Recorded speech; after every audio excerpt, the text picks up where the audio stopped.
2018 मध्ये नालासोपारा येथील जोगिंदर राणा याच्या कथित बनावट चकमक प्रकरणी मुंबई उच्च न्यायालयाने महाराष्ट्र पोलिसांची ढिसाळ चौकशी केल्यानंतर दुसऱ्याच दिवशी या प्रकरणाचा तपास करणाऱ्या विशेष तपास पथकाने शनिवारी हेड कॉन्स्टेबल मंगेश चव्हाण आणि पोलीस नाईक मनोज सकपाळ यांना अटक केली.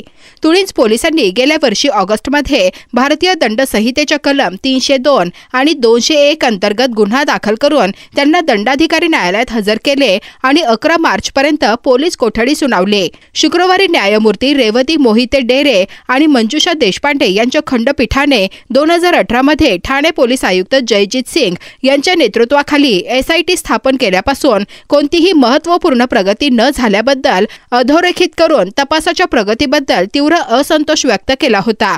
भारतीय दंड संहितेच्या कलम 302 अंतर्गत FIR नोंदविल्यानंतर आवश्यक असलेली कोणतीही पावले उचलत नसल्याबद्दल न्यायालयाने पोलिसांवर टीका केली. उल्हासनगरच्या पोलीस उपायुक्तांनी दिलेल्या आश्वासनाच्या वैधतेवरही प्रश्नचिन्ह उपस्थित केले गेले. ज्यांनी नोव्हेंबर 2023 मध्ये चौकशी 12 आठवड्यात पूर्ण केली जाईल असे सांगितले. तपासाच्या प्रत्येक छोट्या मोठ्या पैलूंवर लक्ष ठेवणे शक्य नाही आणि पोलीस अधिकाऱ्यांना त्यांचे काम करावे लागेल असे न्यायालयाने म्हटले आहे. त्यांनी अतिरिक्त सरकारी वकील PP शिंदे यांना उपायुक्तांची चौकशी करून पुढील सुनावणीच्या वेळी या खटल्यातील घडामोडींचे तपशीलवार म्हणणे मांडण्यास सांगितले आणि पुढील सुनावणी सोमवारपर्यंत तहकूब केली.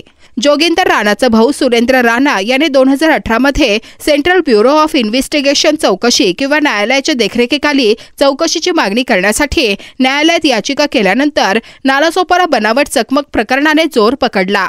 आपल्या याचिकेत राणा यांनी आरोप केला आहे की चकमक घडल्याचे दर्शवणारे व्हिडिओ आणि छायाचित्रांसह भरपूर पुरावे असूनही पोलिसांनी FIR नोंदवण्यास नकार दिला आणि त्याऐवजी अपघाती मृत्यूची नोंद केली.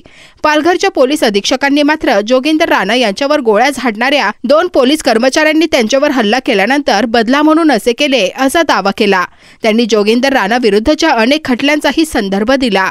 ऑगस्ट 2023 मध्ये न्यायालयाने विसंगती आणि आरोपांची दखल घेत ठाणे पोलीस उपायुक्त जयजीत सिंग यांना विशेष तपास पथकाचे नेतृत्व करण्याचे आदेश दिले होते, ज्यांनी 4 आठवड्यांच्या आत प्रगती अहवाल सादर करायचा होता. न्यायालयाच्या आदेशानंतर 2 आठवड्यानंतर तुळींज पोलिसांनी नालासोपारा येथील स्थानिक गुन्हे शाखेशी संलग्न असलेल्या 2 पोलिसांवर गुन्हा दाखल केला. त्यानंतरही या प्रकरणात कोणतीही प्रगती न झाल्याने न्यायालयाने पोलिसांवर ताशेरे ओढले.